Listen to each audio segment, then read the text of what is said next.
हार जीत तो लगी रहती है। ये क्रिकेट की पिच पे हमारी लड़ाई नहीं है, हमारी लड़ाई टेरर पिच पे है। ये भारत की नई सूरत है जहां पर हम टेररिज्म पर जीरो टॉलरेंस रखेंगे, हम उनके साथ पानी नहीं शेयर करेंगे, हम उनके साथ ट्रेड नहीं करेंगे, पर हम उनके साथ क्रिकेट खेलेंगे। अगर जश्न बनेगा तो उस दिन बनेगा जब हर आतंकवादी को वहां से खदेड़ कर निकाल दिया जाएगा। यही पैसा जो कमाकर हमने इनको दे दिया है और उसका हम जश्न मना रहे हैं, यही पैसा वापस मुरीद के में लगेगा। और फिर हम बात करें हैंडशेक नहीं किया, हमें ट्रॉफी नहीं दी, मोहसिन नकवी यहाँ से उठकर चला गया, वहां से चला गया, हमें कोई लेना देना नहीं है। आईसीसी में भी चेयरमैन कौन है? क्यों हम दबाव नहीं डाल सकते आईसीसी पे कि पाकिस्तान क्रिकेट टीम को बहिष्कार किया जाए?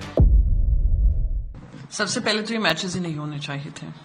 ये पाकिस्तान क्रिकेट बोर्ड के फायदे के लिए जो बीसीसीआई ने क्रिकेट मैच किया, जो ब्रॉडकास्टर्स के रेवेन्यू के लिए जो मैच हुआ है, देश के 140 करोड़ की जनता नहीं चाहती थी ये मैचेस हों, फिर भी उनके मन पे ध्यान रखकर, उनके सेंटिमेंट्स को पे ध्यान रखकर ये निर्णय लिया, ध्यान ना देकर ये निर्णय लिया गया।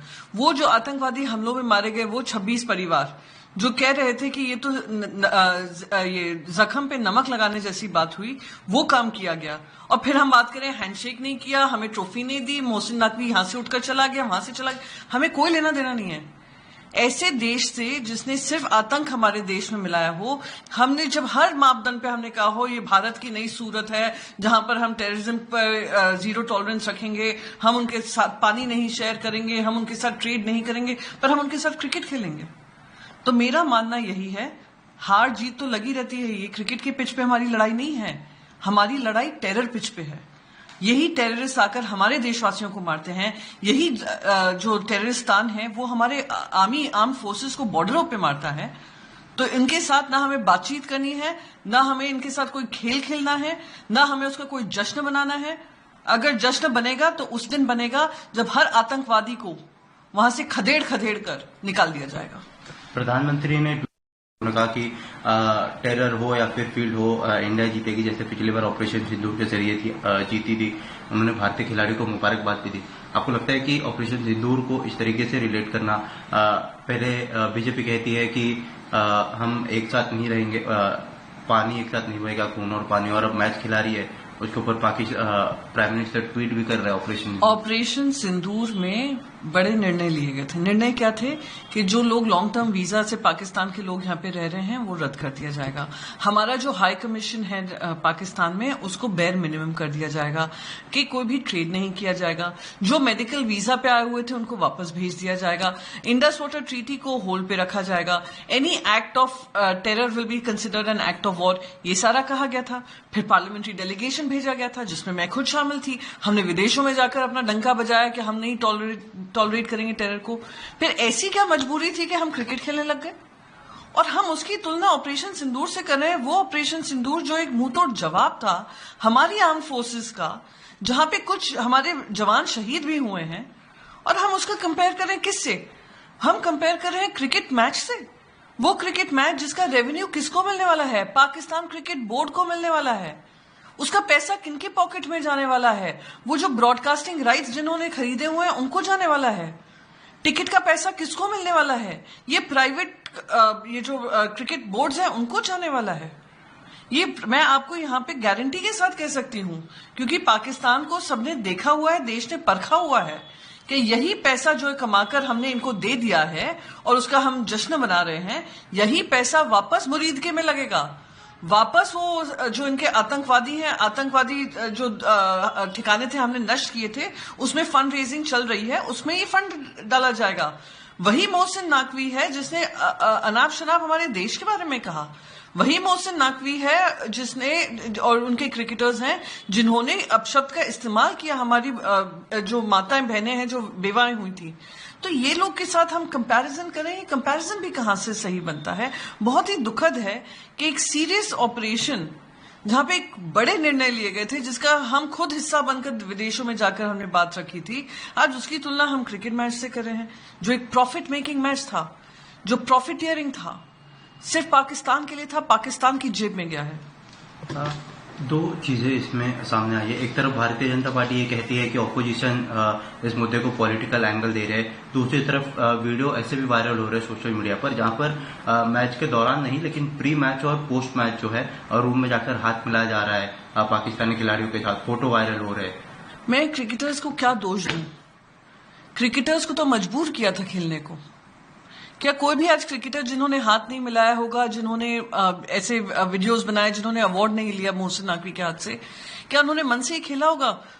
उनने बेईमान से खेला है, पर इसलिए खेला है क्योंकि उन पर दबाव डाला गया। क्यों आईसीसी उनको दो टूक नहीं कह सकती थी कि नहीं, एशिया क्रिकेट कप मैच नहीं होगा? क्यों बीसीसीआई को हरी झंडी दिखाई गई केंद्र सरकार की तरफ से? क्यों एक इतना गंभीर जो पाकिस्तान के साथ हमारा एक मुद्दा है उसको क्रिकेट पिच तक रिड्यूस कर दिया? मैं फिर से दोहराऊंगी, हमारी लड़ाई क्रिकेट पिच पर नहीं है, हमारी लड़ाई टेरर पिच पे है। उन आतंकवादियों से लड़ाई करने की जरूरत है जो दिन रात हमारे देश के खिलाफ काम करते हैं। वो प्रधानमंत्री पाकिस्तान के जो अनाप शनाप यूनाइटेड नेशन जनरल असेंबली में बोलकर जाते हैं। तो हमारी लड़ाई बड़ी है, उसको इतने छोटे में नाम नापे, क्योंकि वही अमित शाह जी जो 2019 के चुनाव में कहते थे हम आईसीसी पे दबाव क्यों नहीं डालें पाकिस्तान को बाहर निकालने के लिए क्रिकेट टीम को, क्या हुआ? आईसीसी में भी चेयरमैन कौन है?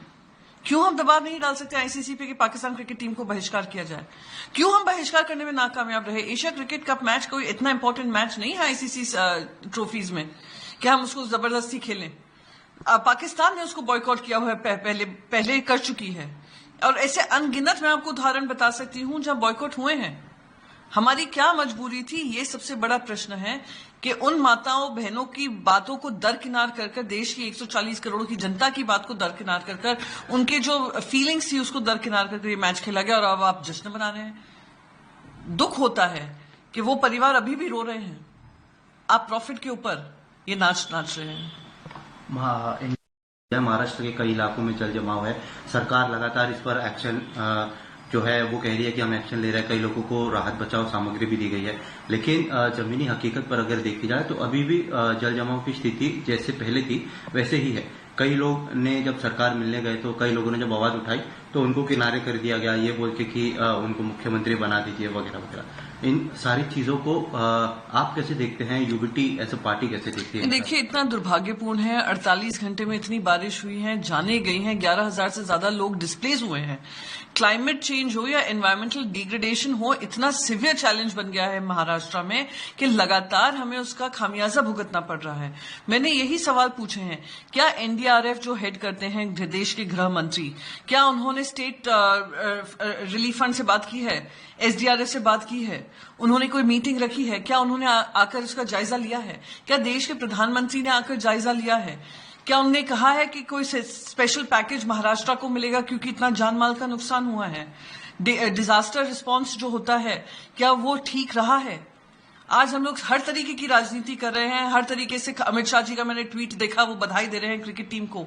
देख रहे हैं महाराष्ट्र में क्या हो रहा है, और बार बार अपने चीजों को अनदेखा कर देना। मैं पूछती हूं, क्या एक ब्लूप्रिंट महाराष्ट्र सरकार बना रही है कि आने वाले समय में ये चुनौती जो बढ़ती जा रही है उसको किस तरीके से ध्यान लगेंगे?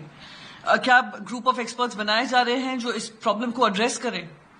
क्योंकि एड्रेस ऐसा नहीं है कि एक ही बार में होगा, ये लगातार हो रहा है। तो ये दुख बात इस बात का होता है कि राजनीति को ऊपर रखकर शोषा करने में, ध्यान भटकाने में, बिहार के चुनाव में, यहाँ की क्रिकेट पिच पर उस पर ध्यान लगाकर जो आम जनता है जो सफर कर रही